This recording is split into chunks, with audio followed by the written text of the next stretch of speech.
Neil Monroe stars, along with Sarah Orenstein and Peter Millard, in a play called The Gibraltar Connection.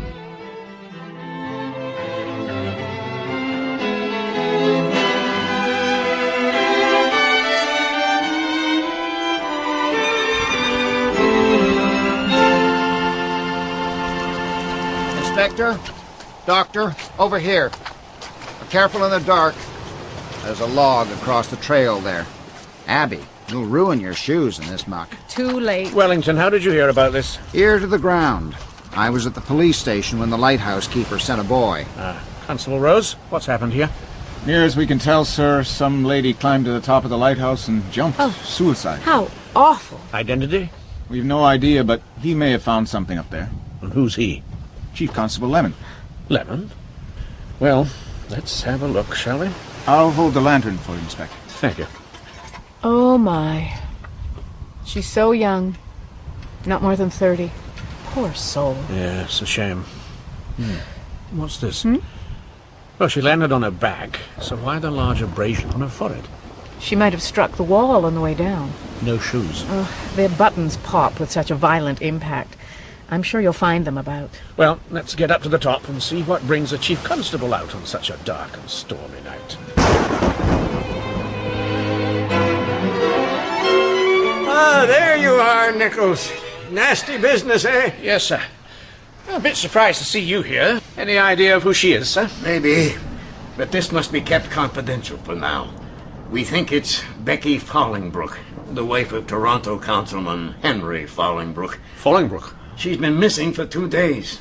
We found her coat neatly folded outside and this Bible and note in the pocket. What does it say? Oh, rather short. May God forgive my sins, but most of all, I ask you, Henry, for forgiveness. I must go with a heavy heart and pray Gibraltar does not fail me. All my love, Becky. Gibraltar will not fail me. This lighthouse is on Gibraltar Point. Oh, I see. Yeah, this notepaper's torn off at the top, do you see? Seems there was more to it. Yeah, just at the tear. A few loops from another line. Identification is the first step. Then we'll tell the husband. Boy, I do hate this job at times. I'm off. There's night, sir. Oh, hello.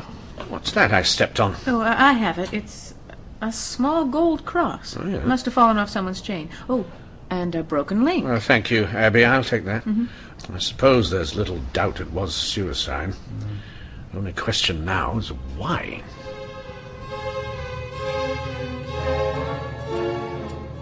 She'd never do that, Inspector, never. She was a deeply religious woman, and suicide is a sin.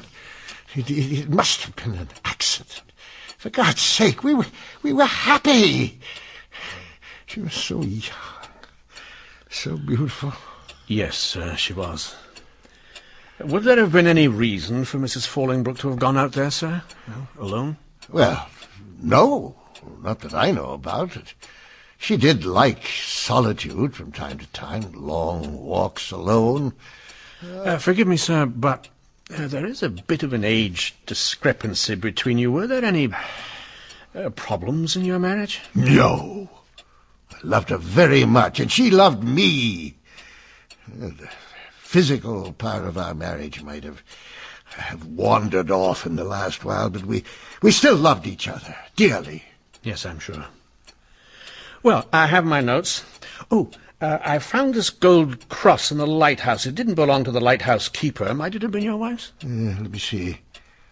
No, it's not. I'm well acquainted with her jewelry. Yes, well, thank you very much for your time, Councilman. Oh, one final thing, sir. Is there an insurance policy on your wife's life? Why, yes.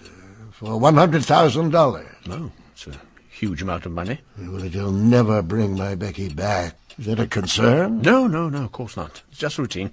The insurance company will ask us for a police report. Again, sir, my deepest regrets. And so, we commend the soul of Becky Fallingbrook to heaven and her body to the earth. May God lift her up on high and rejoice that she has seen fit to come home. Amen. Amen. Inspector, I didn't expect you here. Thank you for coming. Well, I'm sorry to disturb you at this time, Councilman, but I have a court order for an autopsy on your wife's body.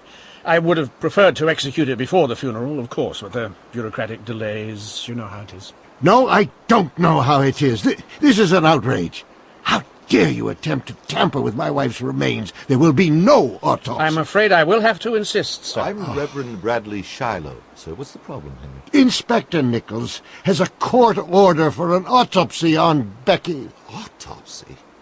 Surely it's evident how our poor sister died. Certainly, sir, but insurance companies are rather sticky about cause of death, and we have to do an exam for details. Have these companies not heard of common sense? Well, apparently not, sir. I'm very sorry. I'd suggest you get legal counsel, Henry. These companies may not have any regard for the laws of common decency, but I wouldn't be too sure about the courts. Good day. Now, Councilman, again my apologies for the intrusion, but it is necessary. The hearse will take her back. Do not dare lay a hand on her until you have heard from my solicitor. Well, that's fair enough, sir, but let me assure you, there's little that your solicitor will be able to do. I'm sorry. We'll see about that.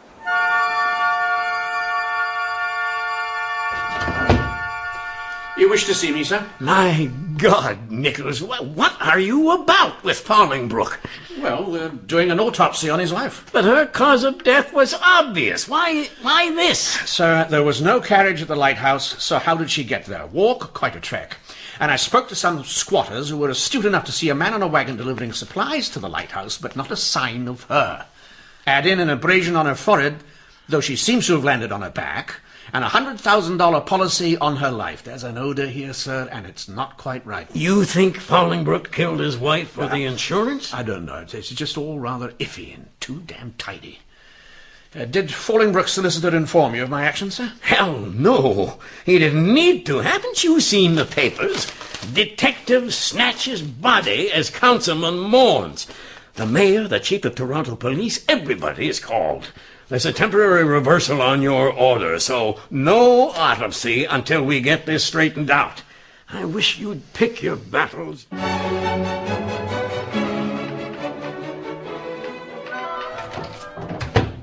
So, at last I meet the famous Inspector Nickles. Well, I'm at your service, madam.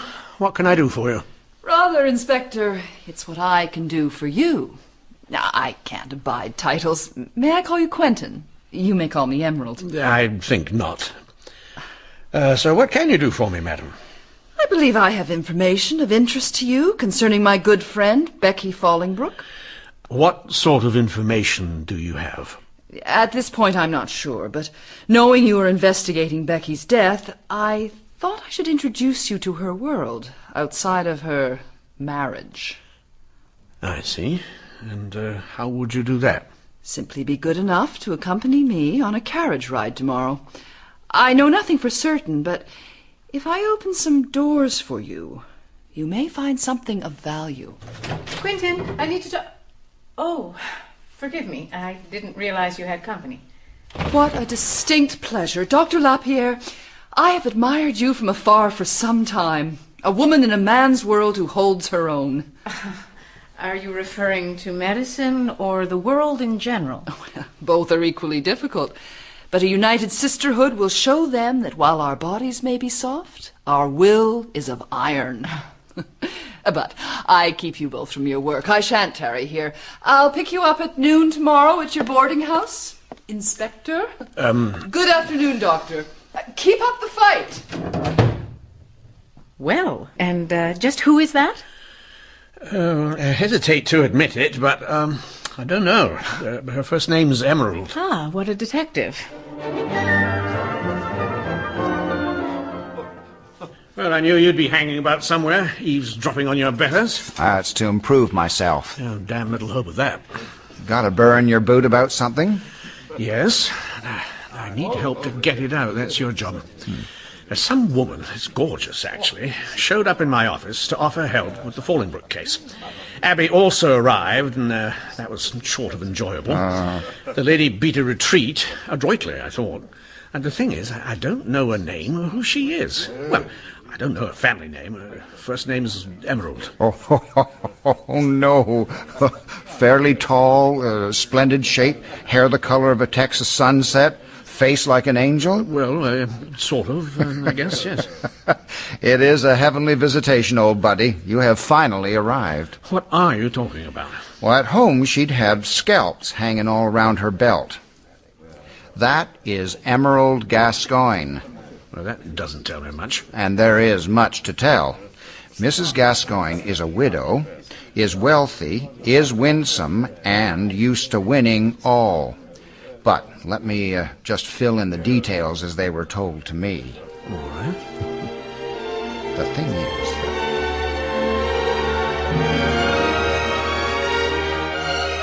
And after my dear Albert died, my time of bereavement seemed to drag on too long. Finally, some friends told me of this island of salvation. It seemed to offer... what can I call it? A haven, a way to rediscover my place in the world. Becky found it too. Yes, but what is it? You'll see. Giddy up.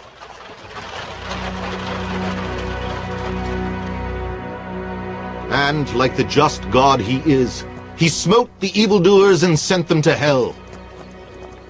And now, ladies and gentlemen, saints and sinners, weak and the strong, chaste and the unchaste, gather close and hear my words. Today I tell you of a terrible travesty being committed against one of our own. As many of you know, our sister, Becky Fallingbrook, left us for glory 2 days ago. But even as we committed her body to the earth, a servant of Satan approached. An Ontario detective told us he wished to do an autopsy, dissect her... Well, he's a charming fellow. No end. How long was Becky a member? About a year. Henry was working long hours, and she was lonely. She found solace here, and fellowship. Well, why do you think any of this is linked to her death? I don't know, but in the last weeks, she changed. She seemed troubled. She spent much time with Reverend Shiloh. Becky was not the type of girl to just go off and kill herself, even if she was despondent. There was something going on, but she refused to confide in me.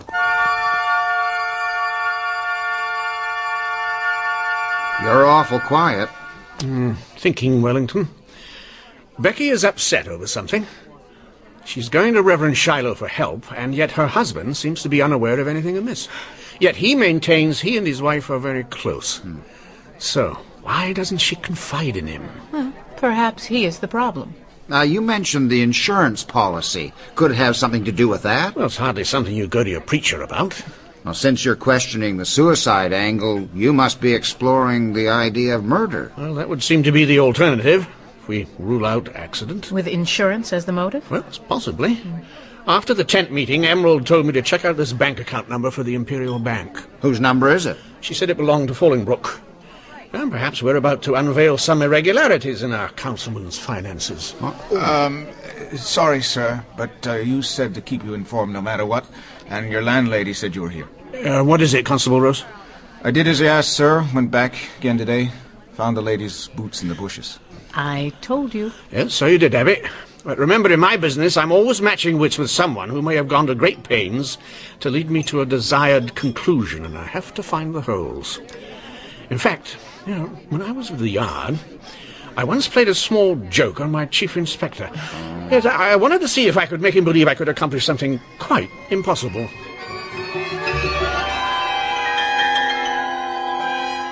Ye gods and little fishes, you'll never be able to open a Bank of England vault, man. Shh, hand me the doctor's stethoscope. Yeah, I have to listen for the tumblers, to know when I get them right. This is madness, Nichols. Breaking into the bank was cheeky enough. Trying to crack their depository is foolhardy. Well, we know it's an inside job, Chief Inspector. So by covertly replacing the necklace in the vault after its theft and exposing our suspected culprit to it, we may be able to jolly well force a confession from him on the spot. Watch the lanterns. Set fire to the place and we're for it. There. 24 left. Got the first one. Hand me the rubber mallet, sir. And there's the second. 2 spins to 15 right. I can't believe this. You've got the second number. And now, there, the third. 13 left once. Would you beat lightly on the door with your palms, Chief Inspector? Like this? Yes, perfect. You see, I can now hear the echo patterns as I turn the dial, and with my fingertips filed for sensitivity and a light coating of palm oil on them, I can feel... There. Got it. Twice round, right to 50. Congratulations, Nichols. I shall put the necklace in here as planned and close it again. Now we're set for our ruse. And here comes Mr. Morgan, Vice President of Precious Consignments. It's all right, sir. He expects us. Oh, you're here, gentlemen. And I assume the necklace is in the vault? Our suspect is close behind me. Ready and waiting, sir. I'll just wash up. I cannot believe the inspector's skill. I am astounded that he was able to open that safe. Opening that safe without the combination is an impossibility, sir. That's my point, man. He did it. He opened it. Chief Inspector Cockrell, Inspector Nichols opened our vault because I gave him the combination earlier this evening. Why, that rotter!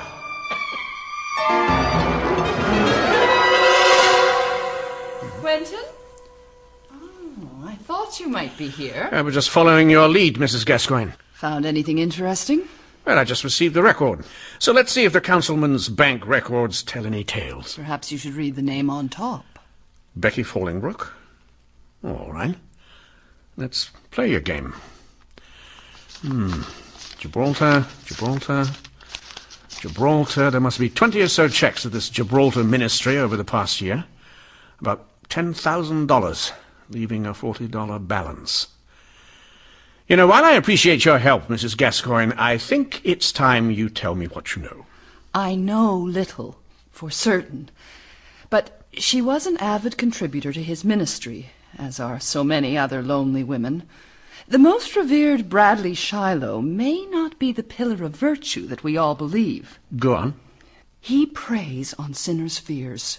We tried to buy redemption when our only sin was stupidity. Further,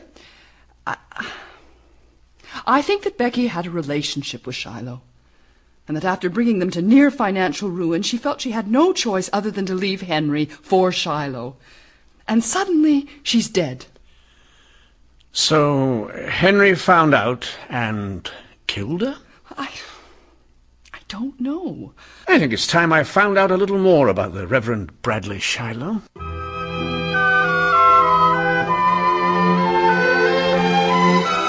Shiloh's been in Berlin, London, and Windsor, and everywhere it's been the same tale.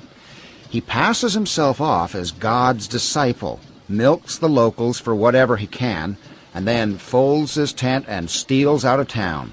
Yes, and he called me a servant of Satan. There's no trace of ordination. Still, he's never been charged as he hasn't broken any laws, church or state. So he thinks he's untouchable. Well, not according to Chief Bull in London. He ran him out of town. Well, perhaps we also have to hold his feet to the fire to trip him up, hmm? Feet to the fire? An interesting idea. So, are you seeing Emerald again? To gather more information, I mean? Abby, why is it that when you ask me that, all I hear is, would you like a blindfold and a cigarette? Wellington, over here. Inspector. Abby. Yes.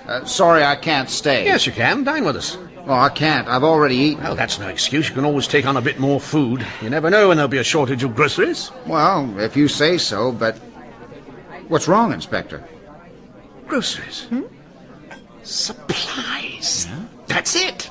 That's what? That's how the killer moved Becky to the lighthouse. The squatter said a stranger with a wagon was delivering supplies, but the lighthouse keeper was out getting his own supplies. So the wagon man could have been transporting an unconscious or even dead Becky to the lighthouse to set a scene. Now I need a motive. Whose motive? The killer's. But who is the killer? I don't know that yet. But there are three possibilities. First, Becky killed herself.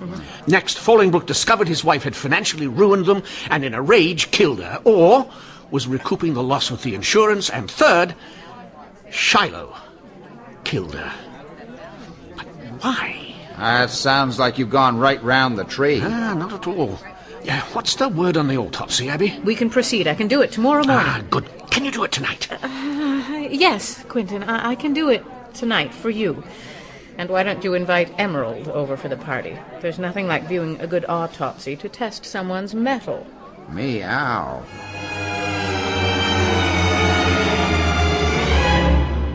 Quentin, wake up. What? Sorry, just drifted off for a moment or two. 2 hours, you mean? Are you done? Yes. What can you tell me? The injuries that she sustained from the fall killed her. The abrasion on her forehead contained some fine wood splinters, and her skull was fractured there, too. She may have been hit with a club, but I can't say for certain. And that's it? Not quite. She was with child. About 8 weeks, I'd say. My God. She was pregnant? Would she have known? No doubt. This would have been their first child. Oh, this case gets sadder and sadder. Would Fallingbrook kill his own child? Perhaps the question should be, would a mother kill herself and her child? It's happened with unwed mothers in despair, but her? Yeah. I've another theory.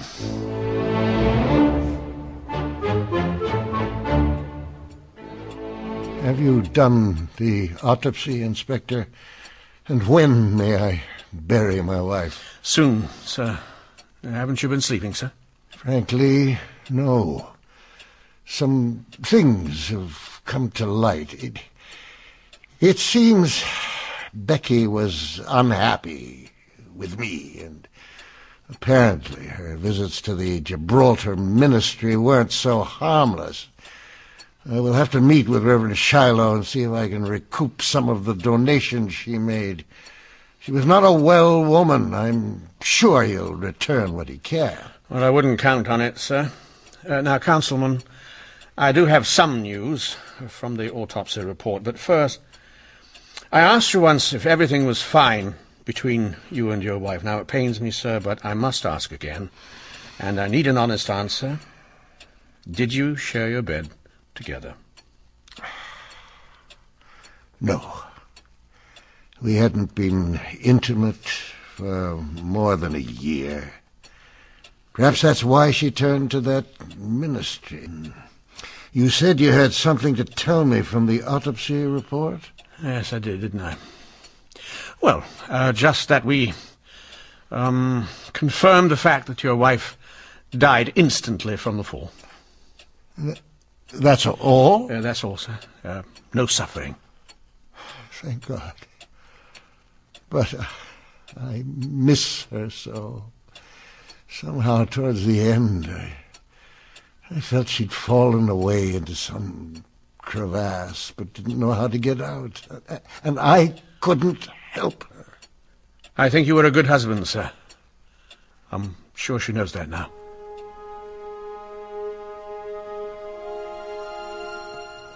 Why, Inspector Nickles, why this pleasure? I've come to apologize, sir. In hindsight, I feel that you and Councilman Fallingbrook have every right not to want the autopsy done.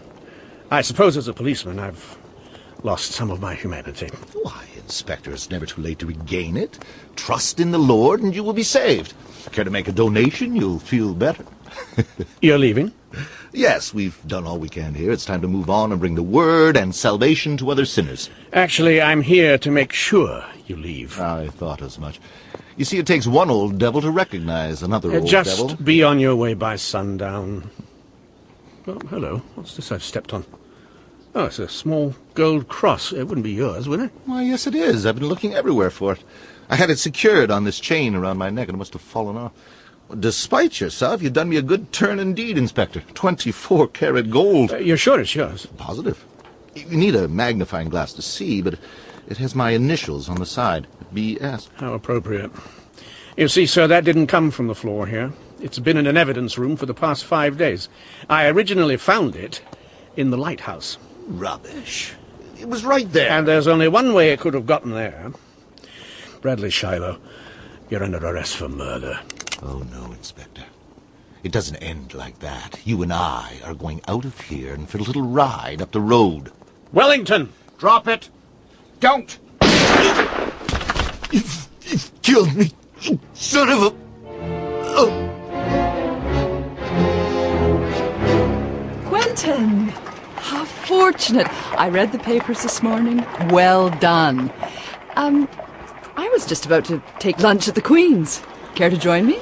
No, sorry, I'm meeting Abby. Oh, well, she's a lucky lady. Tell her I said so. Yeah, no, I think not. I hope I haven't caused any problems. No, not at all. Inspector? There's Abby in Wellington now. Then I shall just peck you on the cheek and assure you we'll meet again.